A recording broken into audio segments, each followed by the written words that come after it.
บายดีเด้อพี่น้องสวัสดีพี่น้อง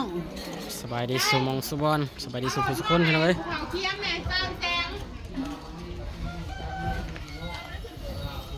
พอกันกับสองน้ำมินิเก่าคือเดิมพี่น้องเนาะ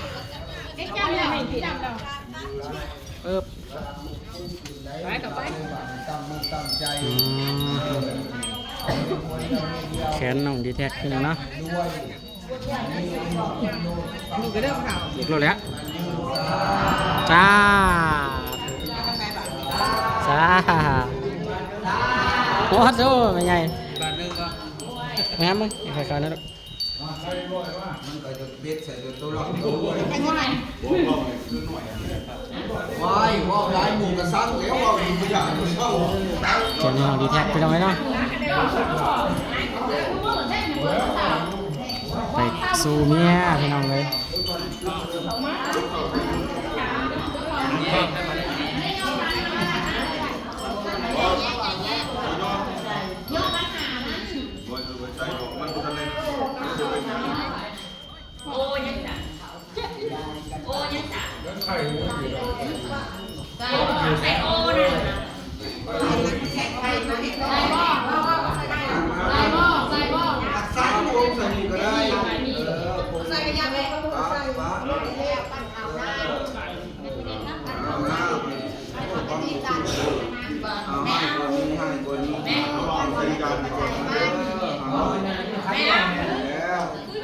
เรื่องมันง่ายเห็นไหม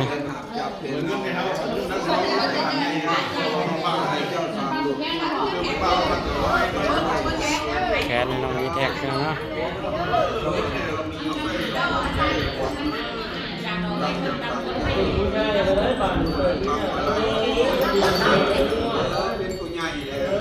ได้ลูกเนี่ยตัวใหญ่คนนี้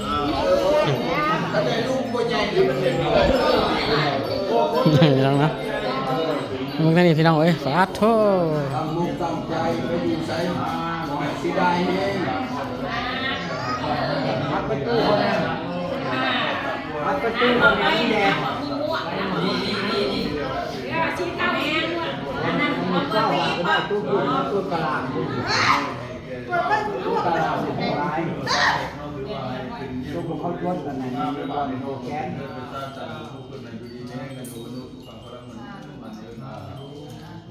ไปผูกบ้านผูกไปผูกได้พี่ใหญ่เป็นผูกก้อนพี่น้องเอ้ยน้องผู้น้อยผูกน้ำลายเพิ่นเขานี่แหละเมย์ตัวเมย์เขาเปิด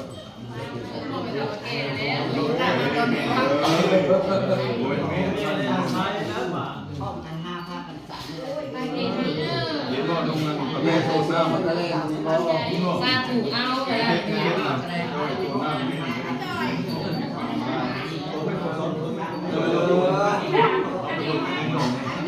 เบอร์เห็นอยู่แล้ว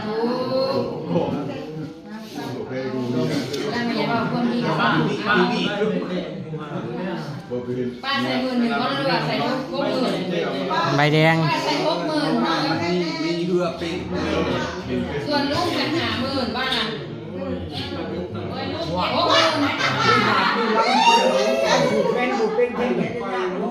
เป็นพานนี่หยิบหูเป็นอยู่บ่ดีเลยเริ่มทำยังดีมันนี่ช่วงปีใหม่เข้ามางามเลยถอย เขาผูกออกพี่น้องเอ้ยแย่งกันพี่น้องเนาะวันโอกาสสีแดงได้ดำเอาโอกาสสีแดงไงจะก้มเด็กกันจ้ะเอาแล้วหัวได้ก็เอา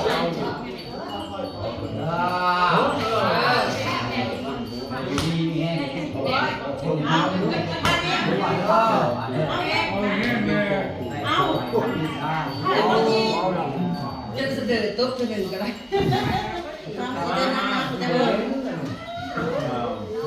บ้า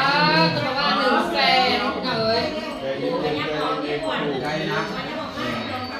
ที่ใครร้านเขาไม่ได้หรอกเขาไม่มีอยู่ซ่าเนี่ยบ้าขอ100,000แน่นอนยังอีกเรื่องไหมเรื่องที่พูดอีกพูดอีกเลยพูดได้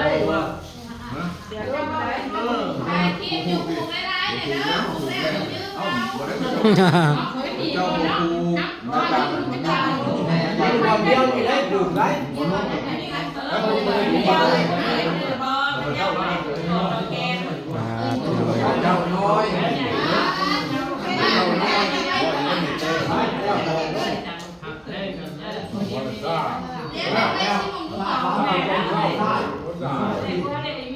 ผูกคอต่อแขนพี่น้องมืออื่นพี่น้องเอ้ยมืออื่นแล้วก็สิไปส่งเพิ่นอยู่บ้านคำสั้นพี่น้องเนาะบ้านเมียเพิ่นเพราะว่าบ้านไกลกันต้องหาตะผูกมื้อนี้ไปส่งมื้ออื่นว้าทุ ว้าทุกบ้านง่ายใบม่วงจังเลยบ้านง่ายอยู่เนาะบ้านใหญ่ใจบ้าน มีสองก็ได้หรือแบ่งกันเลยครับนี่จะเป็นประเทศเล่าแล้ว ช่างพ่อมันจะขาไปไงอะไรจ้ะ เพราะคุณแล้ว ว่าไปนี่ 600ได้ประเทศเล่า บ้านง่ายเนาะ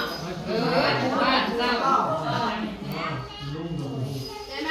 เอาเพื่อนแล้วเพื่อนแทนเขาแกจะมอง บ่ไม่เดือนสิแต่งใหม่บ่ เขาบอกจะไปม่วงบอกจะไปม่วงเด้อไปแดงเขาบอกว่ายี่ห้วยม่วงกัน แม่น้อยคือจะได้เป็นม่วงว่าลูกให้ลูกซ้ายกับลูกทำง่าย ไปเกี่ยวไปม่วงของเราแหละไปเกี่ยวดีนะ ไม่ได้เบอร์ไปแล้ว ไปเกี่ยวไปกว่าไปคุ้ยไง เด้อเออ กันไปคุ้ยเป็นเองติ๊ก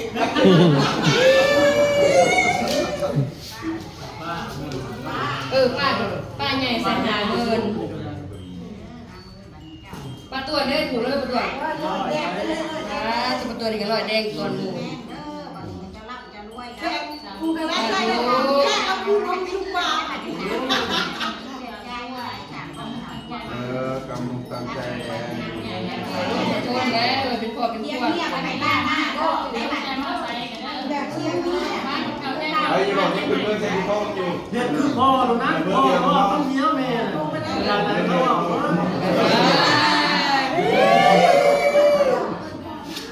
ว่างจุ้ย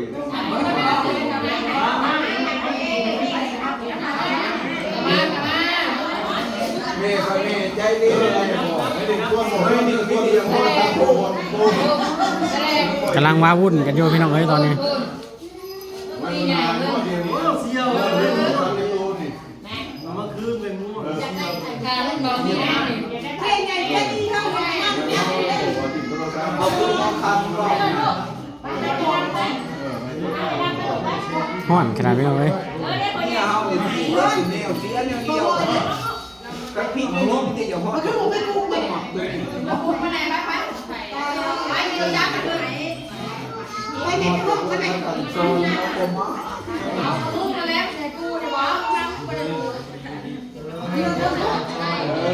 เป็นไรมันมาผูกเองดอก เป็นงามบ่เป็นงาม ไปม่วงไปเที่ยว ปาโถบ้านมันจะผูกน้ำหำในบ้าน มาดิ้นไปเด็กถูกได้ชนะมาแล้วนี่มาดิ้นไปเด็กถูก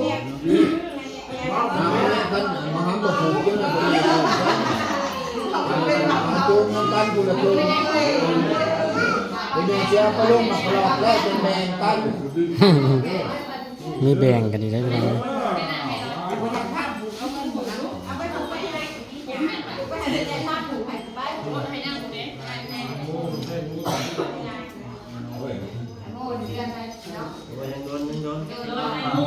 เอาหาเงินได้ก่อน อันจะเป้าได้โม่ไว้มันในเงินตอนนี้ ไอ้โบ้ฝากไว้100,000กับอะไรอันใครจะขึ้น100,000เลยเออ เอาสามยก บอก100,000ได้ เป็นเฮิร์นแหนกออกดอกไปหนา เออ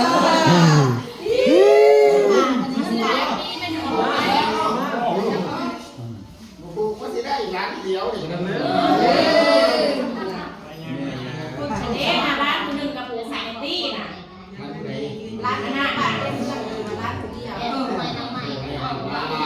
ร้านกูเดียวเอาเมียจะบอกกันแต่ชุด ตอนนั้นสูตร ร้านนี่ก็ไล่อยู่เลยเอาเมียผู้เดียว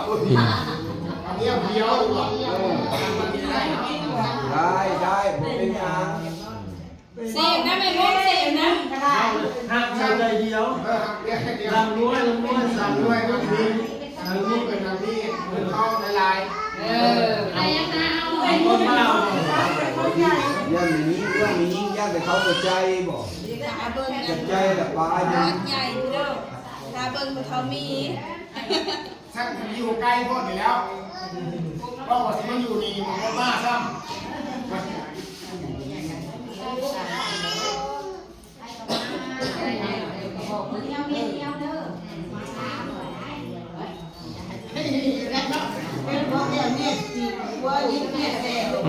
วันหนึ่งเนี่ยหนึ่งคนเลยครับกับเป็นซองคือเราเนี่ย จะไม่จะเสียเช้าต้องแก้ให้ เขาจะได้กินสั่งด้วยด้วยคะแนน เมียตาไม่จะเสียตาก ำลังมาวุ่นกันอยู่พี่น้องเลย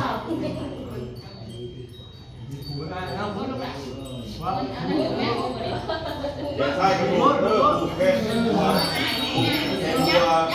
ห้ามไม่ใช่คนดูไหนได้สำคัญด้วย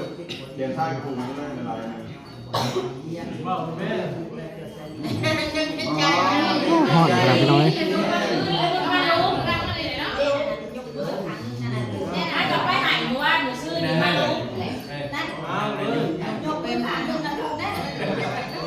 ประมาณว่ามันจะได้ขายแค่ได้แม่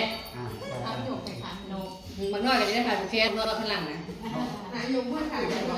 เป็นลูกอีเมซอนซะ น้ำมนต์ก่อนเลย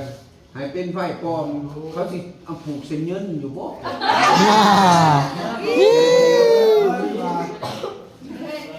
ต้องการเดียวได้หมดอ่ะ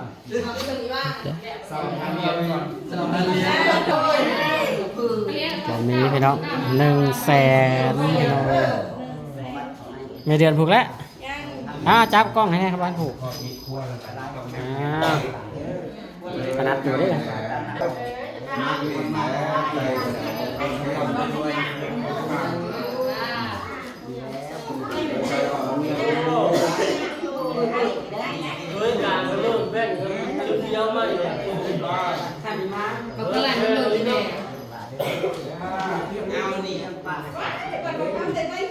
ขอน้องมินนี่พี่น้องเขาไปปลูกแล้ว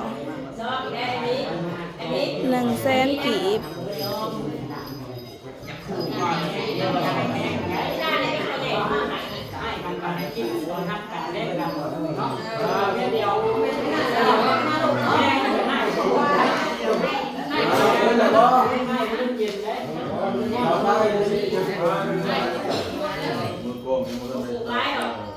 แพงไปซื้อนมให้ร้าน นี่นแหละพี่น้องเลยเนาะ ว่ามันทุกข์บ่ได้ได้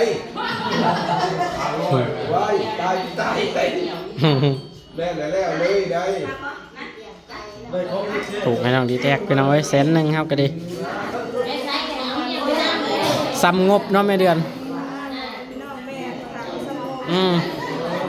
เธอช่วงบ่มีก็20,000ก็มีได้ในใจก็อยากผูกเป็น1,000 บาทพุ่นแหละพี่น้องเอ้ยเฮาบ่มีเงินครอบครัวเฮาก็พอซ้ำนี้พี่น้องเอ้ยเนาะ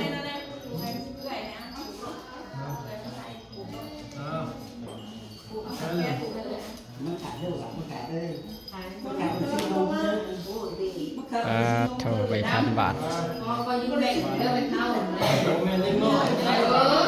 ขันม่วงนี่อยากให้ปลูกบัวลายกับจัก15นี่เนาะ15คนแล้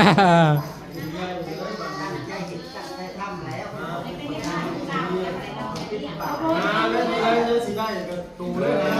ตูลูก เกี่ยวขวดเหมือนท่านในเมียน้องเกี่ยวเอาเมียก่อนจอยน้องแล้วแม่ แล้วก็ เอาค่ะแต่ว่ายืมไปแล้วไม่ได้บ่ได้บ่เนาะ เอาไปแดงๆแม่ ไม่แดงๆเลยไม่แดงเงินไปร้อยเอาเด้อไม่แดงถึงงามได้เด้อบ่งามอ่ะมันใส่งาม